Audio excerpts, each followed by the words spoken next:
बच्चों previous lecture में हमने एंट्रोपी के बारे में स्टडी किया था। Today we discuss some questions on the basis of entropy. हमारा फर्स्ट क्वेश्चन है predict in which of the following predict in which of the following entropy increases और डिक्रीजेस। एंट्रोपी इंक्रीजेस और decreases. First question है a liquid crystallise into solid. A liquid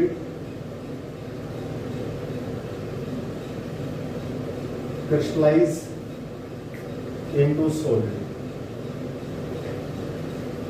second question है temperature of a solid, temperature of a crystalline solid raised from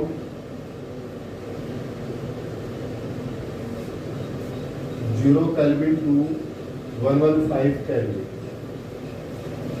third हमारे पास है H2 gaseous to 2H gaseous।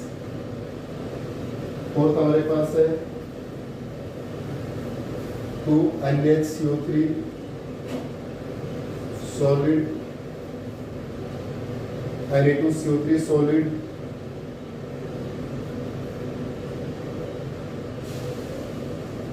CO2 plus H2।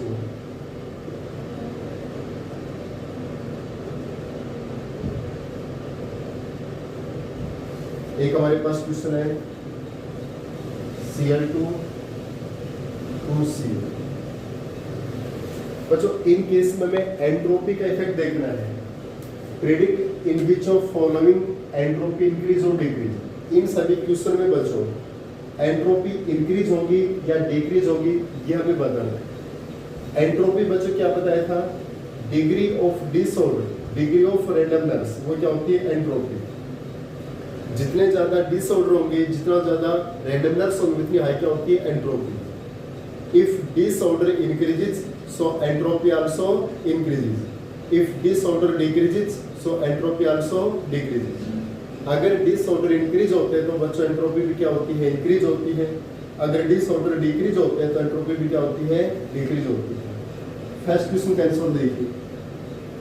A liquid crystallizes into solid। एक liquid जब solid में convert होता है बच्चों तो उसके डिसऑर्डर कम होंगे ना।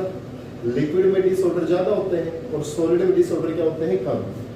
जब एक लिक्विड सॉलिड में कन्वर्ट होता है so disorder decreases so that entropy also decreases. बच्चों जब लिक्विड से सॉलिड में कन्वर्ट होता है तो सॉलिड के अंदर जो डिसऑर्डर है, रैंडमनेस, वो डिक्रीज होते हैं।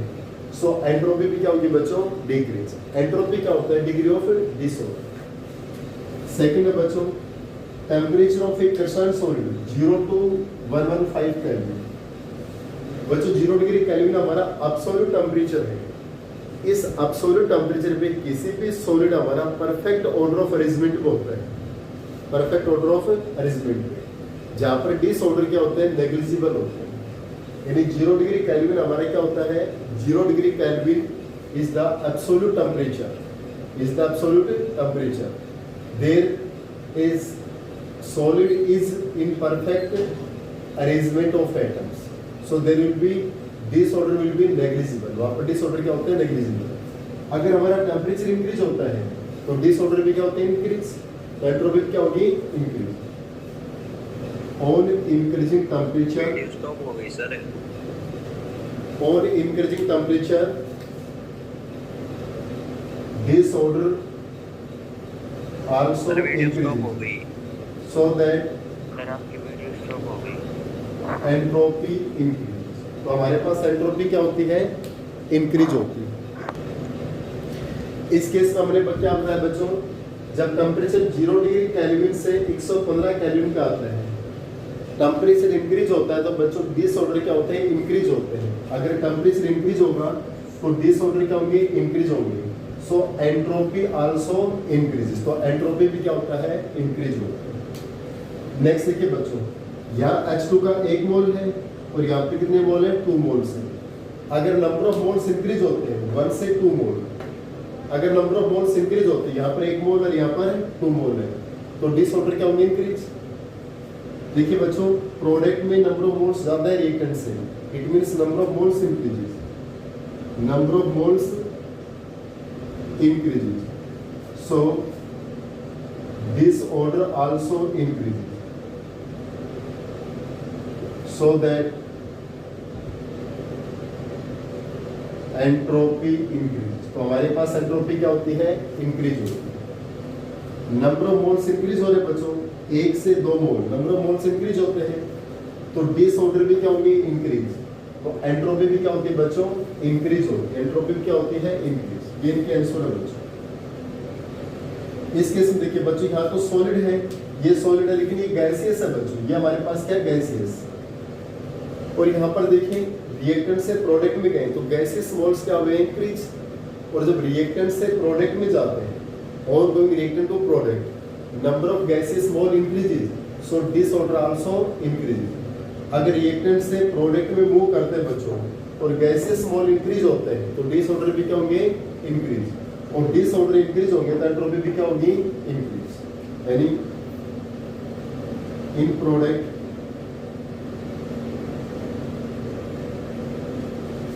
gaseous mole increases, so disorder also increases, so that entropy also increases। अगर बच्चों प्रोडक्ट में गैसियस मोल इंक्रीज होते हैं, देखिए यहाँ पर भी 1 से 2 मोल हुए, यहाँ पर भी गैसियस मोल इंक्रीज हुए, और इस लास्ट में देखिए यहाँ पर 1 मोल और यहाँ पर 2 मोल है। जब number of gases mole increase होते हैं बच्चों 1 से 2, तो हमेशा डिसऑर्डर इंक्रीज होंगे, तो एंट्रोपी क्या होगी, इंक्रीज होगी। यहाँ पर भी एंट्रोपी क्या हो रही है बच्चों, इंक्रीज। और जब भी बच्चों एंट्रोपी इंक्रीज होती है, तो एंट्रोपी का जो डायलस का साइन क्या होता है, पॉजिटिव होता है। जब भी एंट्रोपी इंक्रीज होती है तो डायलस का साइन क्या आएगा, positive. It means when entropy increases so Dallas will be positive. और बच्चों जब नंबर ऑफ मोल्स रिएक्टेंट से प्रोडक्ट में इंक्रीज होते हैं तो एंट्रोपी का होती है इंक्रीज, यानी डायलस विल बी पॉजिटिव। अगर नंबर ऑफ मोल्स डिक्रीज होते हैं तो एंट्रोपी क्या होती है, डिक्रीज, तो number of moles will be negative. Clear. इसके 10 बाद एक क्वेश्चन और करते हैं बच्चों, ऐसा ही।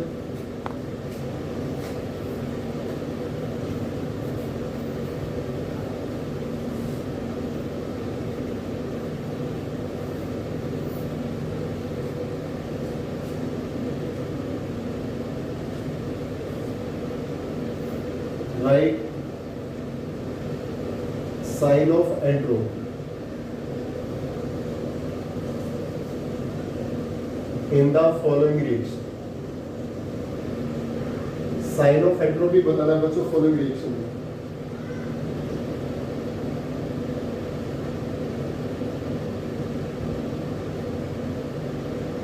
(2SO2 + O2 2SO3), इसका आंसर यही लिख देंगे बच्चों, 2NH4NO3 2N2 4H2 2N2 4H2O + O।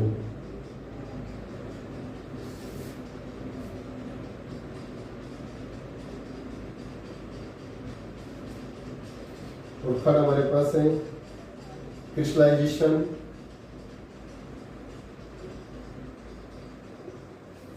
Of copper sulphate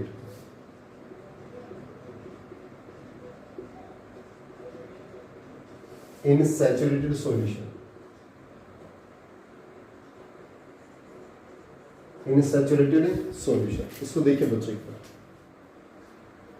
हमें एंट्रोपी का साइन बताना बच्चों। अगर हमारी एंट्रोपी इंक्रीज होगी तो डायलस पॉजिटिव, एंट्रोपी डिक्रीज होगी तो डायलस नेगेटिव। यहाँ देखिए बच्चों रिएक्टेंट में मोल्स कितने हैं, 2 और 1 3 मोल्स, और प्रोडक्ट में कितने मोल्स है, 2 मोल्स। यानी जब हम रिएक्टेंट से प्रोडक्ट में मूव करते हैं, on going reactant to product, जब रिएक्टेंट से प्रोडक्ट में मूव करते हैं, नंबर ऑफ मोल्स क्या हो रहे हैं बच्चों, डिक्रीज। और रिएक्टेंट से प्रोडक्ट में मूव करते हैं, नंबर ऑफ मोल्स डिक्रीज होते हैं, तो एंट्रोपी भी क्या होगी बच्चों, डिक्रीज। यानी if number of moles decreases in product, so degree of disorder also decreases, so that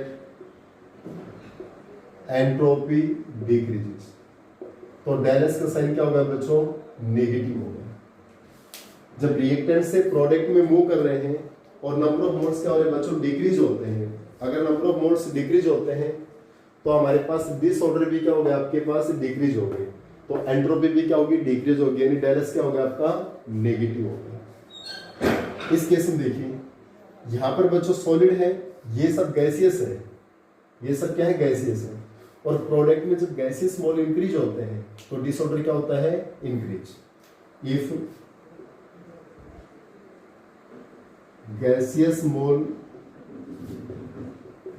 in product increases, so disorder also increases, so that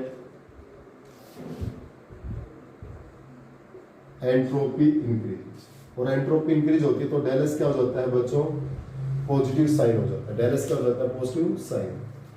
बच्चों यहाँ पर देखिए जब रिएक्टेंट से प्रोडक्ट में मूव कर रहे हैं, so gaseous mole will be increase. हमारे गैसियस मोल क्या हो रहे हैं बच्चों, इंक्रीज हो रहे हैं, और गैसियस मोल इंक्रीज होंगे तो डिसऑर्डर भी क्या होगा, इंक्रीज होगा, और डिसऑर्डर इंक्रीज होगा तो एंट्रोपी क्या होती है, इंक्रीज, यानी del S will be positive. Next है crystallisation of copper sulphate into saturated solution. बच्चों जब क्रिस्टलाइजेशन होता है यानी सॉलिड का फॉर्मेशन होता है तो एंट्रोपी ऑब्वियसली क्या होती है बच्चों, डिक्रीज होती है। यानी during formation of crystallization entropy क्या होगी बच्चों, डिक्रीज। तो हमारे पास डेलेस क्या रहेगा आपके पास, negative. During crystallisation entropy will be decreases, और एंट्रोपी डिक्रीज होती है तो डेलेस का साइन क्या रहेगा बच्चों, नेगेटिव रहेगा। क्या रहेगा, नेगेटिव। नेक्स्ट बच्चों हमारे पास आता है spontaneity in terms of entropy change.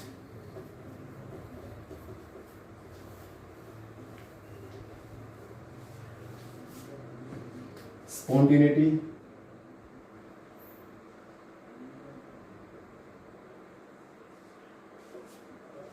in terms of entropy change।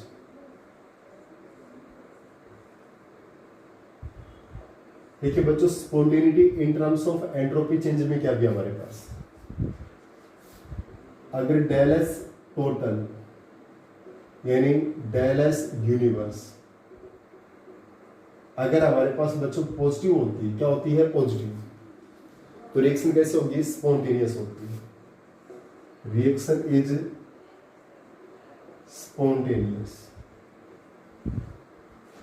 अगर डेल एस टोटल यानी डेल एस यूनिवर्स आपके पास नेगेटिव होगी तो reaction is non spontaneous. Reaction कैसे होगी, नॉन स्पॉन्टेनियस। क्लियर। और बच्चों डेल एस टोटल या डेल एस यूनिवर्स जीरो हो गई तो इसका मतलब इक्विलिब्रियम। इक्विलिब्रियम इट मींस बच्चों spontaneity in terms of entropy change क्या रहेगा आपका, अगर डेल एस हमारे पास पॉजिटिव है तो स्पॉन्टेनियस, डेल एस नेगेटिव है तो नॉन स्पॉन्टेनियस, और जीरो है तो इक्विलिब्रियम। जीरो रहेगा, क्या रहेगा बच्चों, इक्विलिब्रियम। अब बच्चों डेफिनेशन आती है second law of thermodynamics.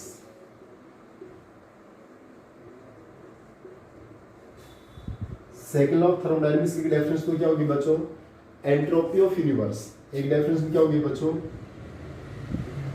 Entropy of universe is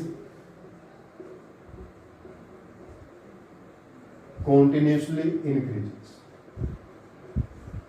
entropy of universe is continuous increases. क्या हमारी यूनिवर्स की जो एंट्रोपी ऑफ कॉन्टिन्यूस क्या होती है, इंक्रीज होती है। और सेकंड क्या है B, second definition, all spontaneous process are thermodynamic irreversible in nature. Irreversible in nature, जितनी भी थर्मोडायनेमिक प्रोसेस वो कैसे होती है बच्चों, इरिवर्सिबल होती है। सेकंड लॉ ऑफ थर्मोडायनेमिक्स क्या होता है बच्चों, entropy of universe is continuous increases. कि हमारी यूनिवर्स की जो एंट्रोपी वो कंटिन्यू क्या होती जा रही है, इंक्रीज। क्योंकि यूनिवर्स में न्यू रिसर्च के अकॉर्डिंग हमारे डिसऑर्डर क्या होते हैं, कंटिन्यू इंक्रीज होते हैं। और डिसऑर्डर इंक्रीज होंगे तो एंट्रोपी भी इंक्रीज। या जितनी भी स्पॉन्टेनियस प्रोसेस है वो क्या होती है, थर्मोडायनेमिक इरिवर्सिबल होती है। All spontaneous process are thermodynamic irreversible in nature. Clear. इसके बाद बच्चों हमारे पास आता है Gibbs free energy equation. Next आपका जो टॉपिक है बच्चों हमारे पास है गिब्स फ्री एनर्जी या Gibbs Helmholtz equation. Gibbs free energy equation या गिब्स हेल्महोल्ट्ज इक्वेशन। देखिए बच्चों गिब्स फ्री एनर्जी इक्वेशन क्या होती है, गिब्स हेल्महोल्ट्ज इक्वेशन क्या होती है बच्चों, इसमें हमारा G equal to H minus TS होता है। क्लियर। फॉर इनिशियल स्टेट के लिए G1 equal to H1 minus TS1। For final state G2 equal to H2 minus TS2। Initial state के लिए क्या होता है बच्चों, G1 equal to H1 minus TS1। फाइनल के लिए G2 equal to H2 minus TS2। Clear. Equation ये फर्स्ट, ये equation second, equation 2 minus equation first we get left में से राइट में से G2 माइनस G1 H2 में से H1 माइनस होगा और ये माइनस TS2 और ये क्या हो जाएगा प्लस का TS1। इस इक्वेशन में से इसको माइनस किया तो H2 minus H1 minus TS2 और ये क्या हो गया प्लस का TS1। ये G2 minus G1 del G, H2 minus H1 del H, T common ले लिया H2 माइनस H1 तो डेल G इसका क्या होगा अभी आपका del H minus T del S। Clear. यहाँ पर डेल G क्या भी हमारे पास Gibbs free energy, del H क्या बच्चों हमारे पास एंथैल्पी, डेल एस हमारे पास क्या बच्चों एंट्रोपी, और टी हमारे पास क्या है टेम्परेचर। क्लियर। बहुत सिंपल सी इक्वेशन है बच्चों, गिब्स फ्री एनर्जी या गिब्स हेल्महोल्ट्ज इक्वेशन। जी इसका भी क्या होता है H minus T S. Equation याद करनी पड़ेगी बच्चों। जी इसका भी क्या होता है आपका H minus T S. Initial state के लिए क्या होगा G1 equal to H1 minus TS1, G1 equal to H1 minus TS1। फाइनल के लिए G2 H2 minus TS2। Equation second minus first G2 minus G1, इसमें से माइनस करेंगे बच्चों G2 minus G1 del G, H2 minus H1 del H, T common ले लिया minus का T तो H2 minus H1 del S, del G is to del S minus T del S। Del G is the Gibbs free energy, del H enthalpy और आपके पास del S entropy, T temperature. Next हमारा है next definition है बच्चों free energy change and non mechanical work done. Next हमारे पास क्या है free energy change and non mechanical work done. Free energy change and non mechanical work done. बच्चों हमारे पास इक्वेशन होती है Q is equal to del U plus work of expansion plus work of non expansion, work of expansion plus work of non expansion या non mechanical, non expansion या non mechanical कह लीजिए बच्चों। Q इक्वल टू क्या होता है अभी, del U plus work of expansion plus work of non expansion या नॉन मैकेनिकल कह दीजिए, या नॉन एक्सपेंशन कह दो, एक ही बात है बच्चों। एक्सपेंशन है तो एक्सपेंशन ले लीजिए, clear. Work of expansion plus work of non expansion. हमारे पास बच्चों देखिए वर्क का जो इक्वेशन थी बच्चों हमारे पास, जो वर्क ऑफ एक्सपेंशन होता है, वर्क ऑफ एक्सपेंशन क्या होता है बच्चों, W equal to P del V होता है। W इक्वल टू क्या होता है बच्चों, P डेल V। जो W हमारे पास होता है वो क्या होता है बच्चों, P डेल V होता है, क्लियर। तो बच्चों Q हमारे पास क्या आ गया भी आपका डेल U प्लस इसके स्थान पर हमने क्या रखा, P del V plus work of non expansion, clear. अब बच्चों डेल एच क्या होता है बच्चों हमारे पास, डेल एच होता है del U plus P del V. Del H क्या होता है, del U plus P del V. और बच्चों एक होता है डेल एस, डेल एस क्या होता है क्यू अपॉन में टी, तो क्यू क्या आ जाएगा भी आपका टी डेल एस। ये हमारी एंट्रोपी की इक्वेशन थी बच्चों, डेल एस। एंट्रोपी में हमने फाइंड आउट किया था क्यू रिवर्सिबल अपॉन टी होता है ना, डेल एस एंट्रोपी क्या होता है क्यू हीट अपॉन में टेम्परेचर, तो यहाँ से क्यू क्या आ गया भी आपका T del S, Q equal to T del S. और डेल एच क्या होता है एंथैल्पी की equation, del U plus P del V. तो बच्चों देखिए del U plus P del V, इसके स्थान पर क्या रखेंगे डेल एच, और क्यू के स्थान पर क्या रख दिया हमने T del S, T del S. और इसके स्थान पर हमने क्या रख दिया ये del H plus work of non expansion, clear. अब बच्चों हमारा del H work of non expansion का रहने दीजिए, वर्क ऑफ नॉन एक्सपेंशन या जी, ये इधर जाएगा तो माइनस का होगा, माइनस का डेल एच और प्लस का टी डेल एच। ये डेल एच इस साइड में आएगा तो माइनस का होगा। एवरी हाथ में दोबारा देखिए, free energy change, free energy change and non mechanical work done क्या होता है बच्चों, Q होता है del U plus work of expansion plus work of non expansion. जो वर्क ऑफ एक्सपेंशन है वो क्या होता है बच्चों, P डेल V होता है। तो Q equal to del U, W स्थान पे रखा है P del V plus work of non expansion. बच्चों हमारे पास del U plus P del V क्या होता है आपका एंथैल्पी डेल एच, और एंट्रोपी से क्या आता है बच्चों डेल एस Q अपॉन में T, तो Q क्या आ गया भी आपका T del S, Q equal to में T डेल एस। तो del U plus P del U स्थान पे क्या रखा हमने डेल एच, और क्यू के स्थान पे क्या रखा टी डेल एस। ये डेल एच इस साइड में आके माइनस का होगा भी आपका, तो वर्क ऑफ नॉन एक्सपेंशन, यहां से हमने माइनस कॉमन ले लिया तो del H minus P del S. और ये अभी हमने किसकी इक्वेशन निकाली थी बच्चों, डेल जी क्या होता है भी आपका del H minus P del S होता है। अभी हमने इक्वेशन निकाली थी गिब्स फ्री एनर्जी की, इसे जस्ट परिवेश। तो work of non expansion minus of किसके बराबर आएगा, del H minus T del S के स्थान पे क्या रखेंगे डेल जी, और at standard condition, standard condition पे क्या आ गया आपका डेल जी नोट। तो वर्क ऑफ एक्सपेंशन क्या आ गया आपका minus of del G naught के इक्वल आ गया, minus of del G naught, clear. एक और बच्चों जो डेल जी नोट होता है हमारे पास वो किसके बराबर होता है, minus N F E naught cell, minus N F E naught cell. N यहाँ पर नंबर ऑफ इलेक्ट्रॉन्स होते हैं, ई नोट सेल क्या होता है भी आपका स्टैंडर्ड ईएमएफ ऑफ सेल। इसको बच्चों में रिडॉक्स रिएक्शन में स्टडी करेंगे यूनिट नंबर 8 के अंदर। और एफ होता है बच्चों Faraday constant 96500 coulombs, that is Faraday constant. F क्या होता है फेराडे कांस्टेंट 96500 कूलम्ब्स। तो डेल जी इसका क्या होगा बच्चों माइनस का N F E naught cell, del G naught is equal to minus N F E naught cell, N number of electrons E naught cell, standard EMF of the cell, और अब 96500 Coulomb's, clear. इसके just बाद बच्चों हमारे पास spontaneity आती है in terms of the Gibbs free energy. Next हमारे पास क्या आएगा, spontaneity in terms of Gibbs free energy.